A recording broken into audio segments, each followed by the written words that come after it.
Welcome back, guys, and it's still your favorite host, Faye, and here I have with me Awuni. So, and this is your favorite segment, I'm very sure. So we are on the team ask segment where we get to throw questions, we answer your questions, and of course we give you our points of because we're also teens. I mean, a sincere place or a sincere place. Yeah. So the first thing on our teams ask today is, please advise me. What do I do? My parents don't want me having friends and don't want to even see them around me. I don't feel happy at home except when I'm with my friends. Oh, I think I've been there. Okay. Because while growing up, my mommy, we're all girls, we're 6 girls, so she's very protective. Okay. I mean, you can't go wrong with the girl child. Okay. But I feel like she should be the one to convince. And for parents to restrict friends around her, maybe she should check herself. Well, I feel like if you're the owner of this question and you're out there, you should listen to your parents. Your parent knows best. But you can't do life without friends. Let me sincere. You can't do life without friends.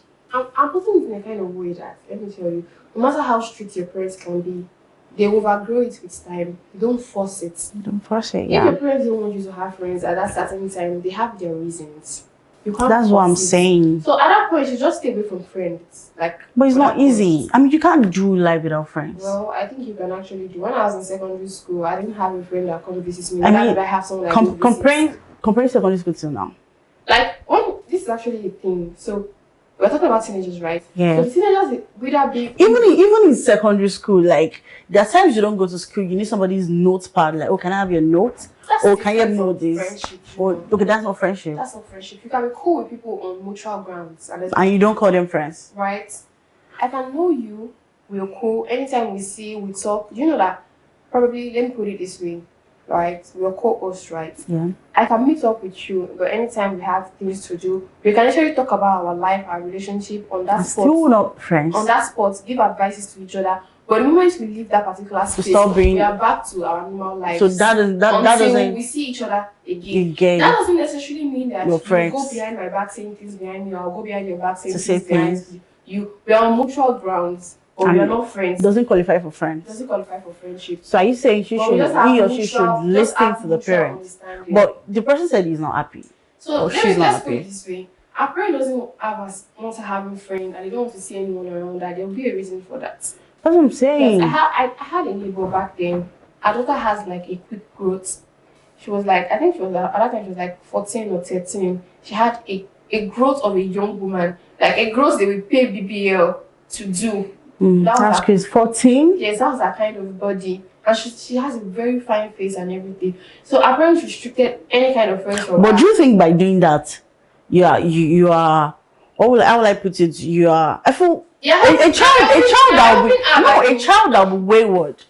Trust me, will definitely be wayward. With or without friends. We are the one that is putting it that way because we youth, we tend to think about different possibilities. Yes. But some parents need to be harsh on their children. I'm telling you, if they are not harsh on that girl, the beginning of going out starts with friendship. Let me tell you. I know. If she has a friend, I think what our parents are mostly afraid of is, what if she has a bad friend that is good on the surface? But is it not better? Is it not better to know the kind of friends your word and with? Because if when I become a mother, especially if I have a girl daughter, I would want my daughter to, you know what, bring your friends home. Let me see the people you're hanging out with. You can never be sure of your children's friends. It's how that comes to your house. That's what I'm saying. But do you think keeping he or she away from having friends is actually safe? It's necessary at the point. Let me tell you why it's necessary at the point.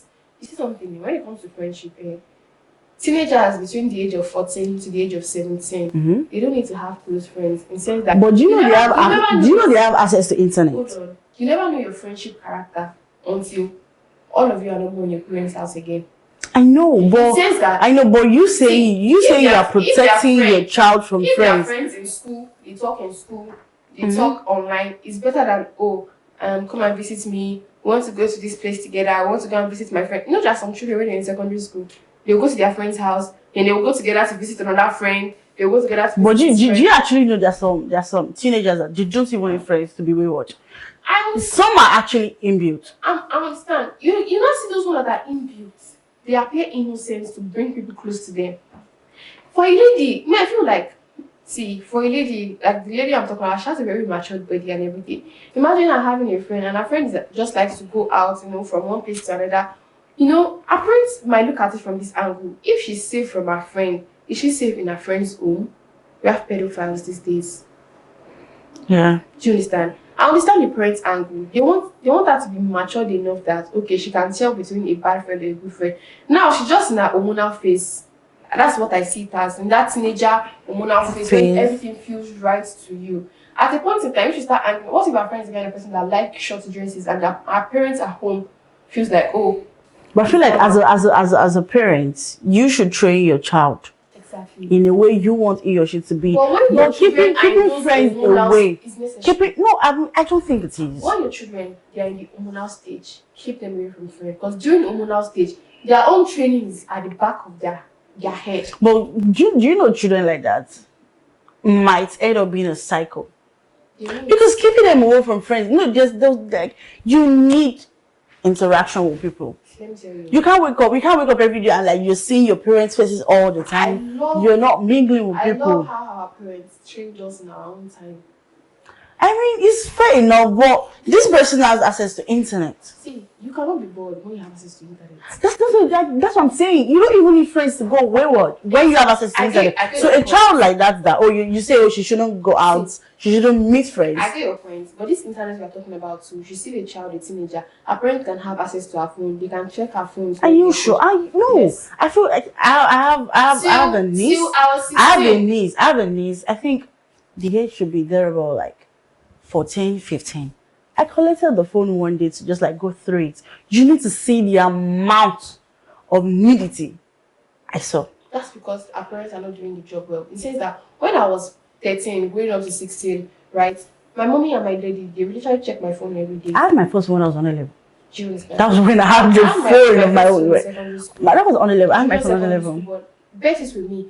When I'm going to sleep at night, right? My sleeping time then back in school was I think 7:30 to 8. I submit my phone to my parents.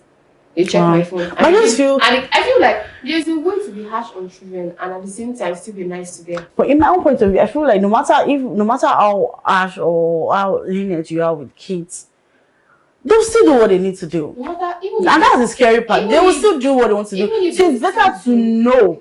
It's better to know what your child is capable of doing than pretending to be good. Even if they will see what else, as a parent, in the long run, you will actually be happy that you were not lenient on a child. Because if a child will still do what they want to do, but you know,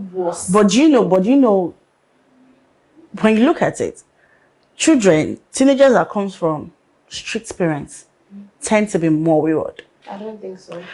In the sense that when they finally get to see the outside world, they would want to overdo things. Compared to, okay, I live with my parents. I told mama, okay, mommy, I'm going out with a friend. I'm going to a party. I'll be back by this time. I'm used to going to parties where my parents are aware. But imagine the child that is restricted, that you can't wear that, you can go out. When the child finally decides to go out, they would want to do everything at the same time. So I understand your point, but some harshness are necessary. He says that Nigeria, our country, is a good country. I feel it is. We all know this is not a safe space. It is not. It says that when it comes to female child, you encounter more daily, like, how do I put it? More daily danger than any other gender, right? Yeah. Girl child is just a lot to do, right? Literally a lot. Yeah. We have pedophiles that prey on young girls. We have those that believe by killing someone they can get rich. We have a lot of things. So parents just want to protect. I mean, I understand the parents' point of view, but I'm just trying to relate with. A child cannot start attending parties yet. There's always a reason for it. I mean, there's a reason. If your parents trust you and they feel like you're a good child, they will let you go out as long as you're truthful. But your parents will always know you deep down, no matter how much you hide. Do you think your parents can really know you? I mean, I'm sincere. We teenagers, I feel like we're chameleon. We are different shades of colors. Trust me, your parents knows everything. So let me tell you, when I was in school, mommy knew me deep down. I'm the kind of person that loves to explore, right? But she didn't say anything. She was always restricting me from doing this, doing that. But the moment I entered school and I came back home, then she started me down and I knew that, you see, I knew right from start that you're the kind of person that loves to go out. But the reason why I didn't let you go because your brain was still tiny and small. You can literally get lured by anybody outside just because you love to explore. So they'll tell you like, oh, this thing is nice, try it. Just like alcohol. Every other youth these days are drinking alcohol not because they even like the taste safe. But because of peer pressure, like we won't take it. Till now, I don't drink any alcohol. And I think that's because of my parents, the way they brought me up, because they didn't allow me to go out there to like testing things to be like, oh yeah, I have to do it. So I feel like there's some things that are just necessary for kids. So to this person, I feel listen to your parents. They have your best interest at heart. I mean, freedom comes like at age. Yes. I mean, there'll be a time that you will yourself, you won't want to have friends. Even now that I have freedom, I'm always actually sleeping out. So just listen to them, man. You'll be good. And be happy, please. You hold yourself that. So on number 2 on this, I feel it's hard, or let's say I find it hard concentrating in class and reading most of my school books. Please advise me how I can increase my reading habits. Okay, the first thing, coming from my own point of view, the first thing you need to do is know what works for you. Okay. Know what works for you. We have some people that they assimilate when they read at night. We have some people that assimilate when they read in group. We have some people that assimilate when they jot while reading. We have some people when they just come through notes, they grab it. So just know what works for you. And don't deceive yourself that no, there's reading and there's reading. Do you get? So when you really, really want to read, don't deceive yourself. Know you want to read and know what works for you. So that's just it. I think I agree, but I don't really have any theory. I don't like books, please. I mean, you have to read. So that's it. What is the best career path to have for now as a young person just wanting to enter into the university? Honestly, when I wanted to enter uni, I never had passion for, as when you ask like a young girl, and like, okay, what do you want to be when you grow up? Some want to be a doctor, some want to be a lawyer. I never had that passion. What did you study? I studied crop production and science. Agric. So one thing is you don't have to know it. Okay. You don't have to know it yet. You don't have to figure it out yet. You will keep exploring, you keep finding yourself. Okay. I agree with you and I disagree with you. Okay. So this question that is saying, if I was to list the best career path for anybody to take in school, right? I'll list just 5 best career paths.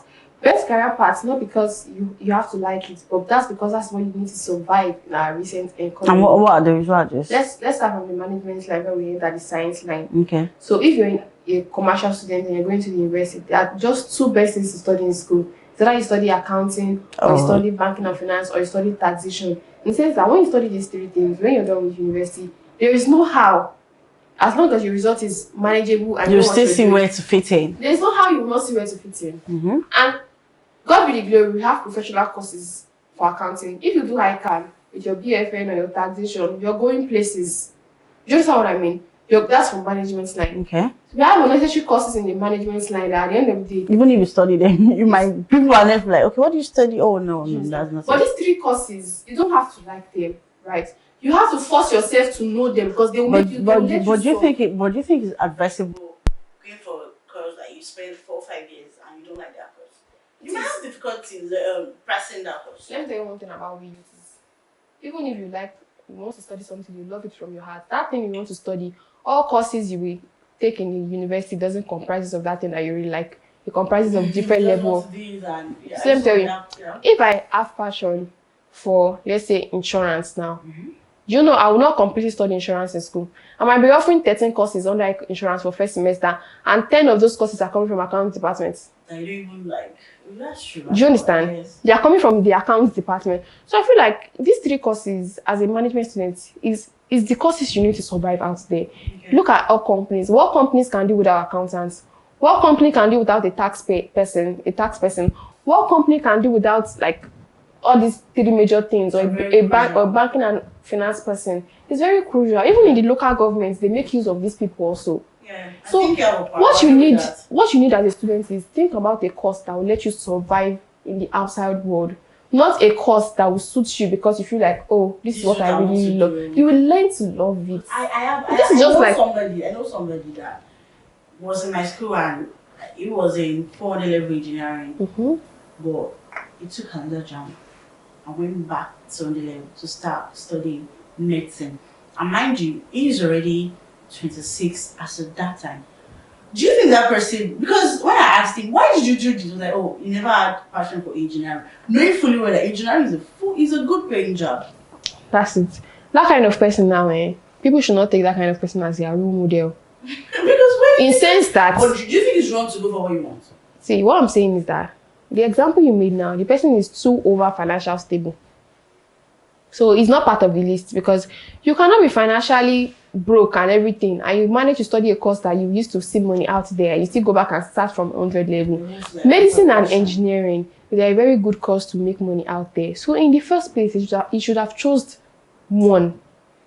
Do you understand? Maybe you couldn't study. Maybe you couldn't study medicine. And since you couldn't study medicine, you studied engineering, you've seen it through to 400 level. Why not graduate and go outside the world? And you know one thing I've noticed is that courses are just like food. There's some food that you ate while growing up, but circumstances can just make you eat that same food once or twice and you grow to like it. Yeah. The key word as a teenager or as an adult is to survive in the outside world, not to come and please yourself. Why we say this is that, right? Just like you now, you studied agric, right? You that studied agriculture, I think you have one thing at your back of your mind is, oh, I might not really see a work that pertains with agriculture, but I want to have money to set up agriculture stuff for myself because that's where the key money comes from. Now, let's put it in the hand of someone that wants to study agriculture. You are the firstborn. You have to care for like 3 or 4 of your siblings. Your parents manage to send you to school so that you can care for the rest of your siblings. I know deeply well that this agriculture you're studying is not something that you can make money there except you're putting money in it. Would you advise the person to go for that same agriculture or to go for a course that when the person graduates, be able to make money and feed the siblings? That's a very tough one. But honestly, I feel I'll agree with you. Like, do you understand? So if your passionate course is something and it's not going to affect you, money, stability or money, keep your passion aside because you have to survive. So moving forward, we have, please, is it good to be in an open relationship? No. Well, I don't want to be biased, but me, I would. Why be in an open relationship? Why? To me, it's a no. What about you?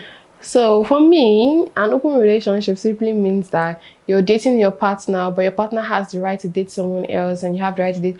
But I know ladies sticks with value a lot. So no matter how open the relationship is, a lady doesn't necessarily want to go outside to date someone else. So it's going to be very hard on the lady more than the guy. I mean, if a guy should propose open relationship to me, at the back of my mind, the one thing that comes to me, run.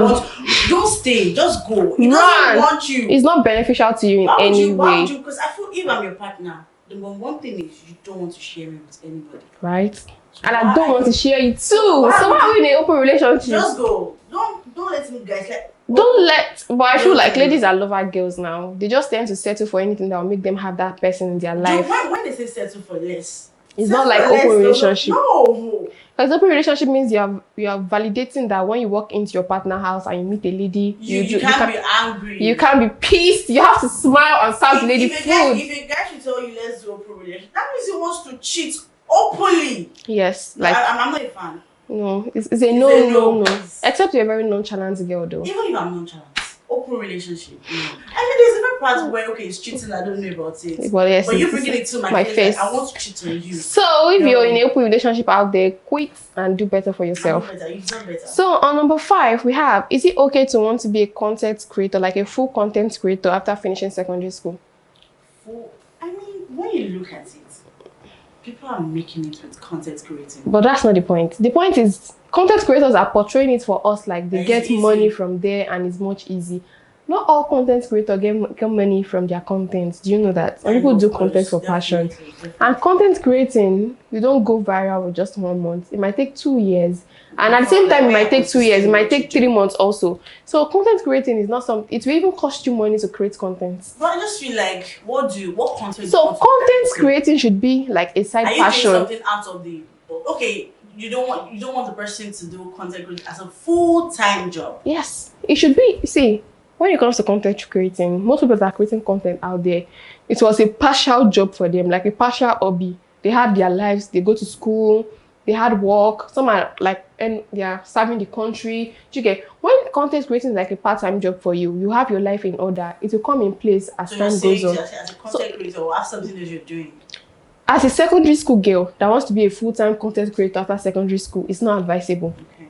That's the main point.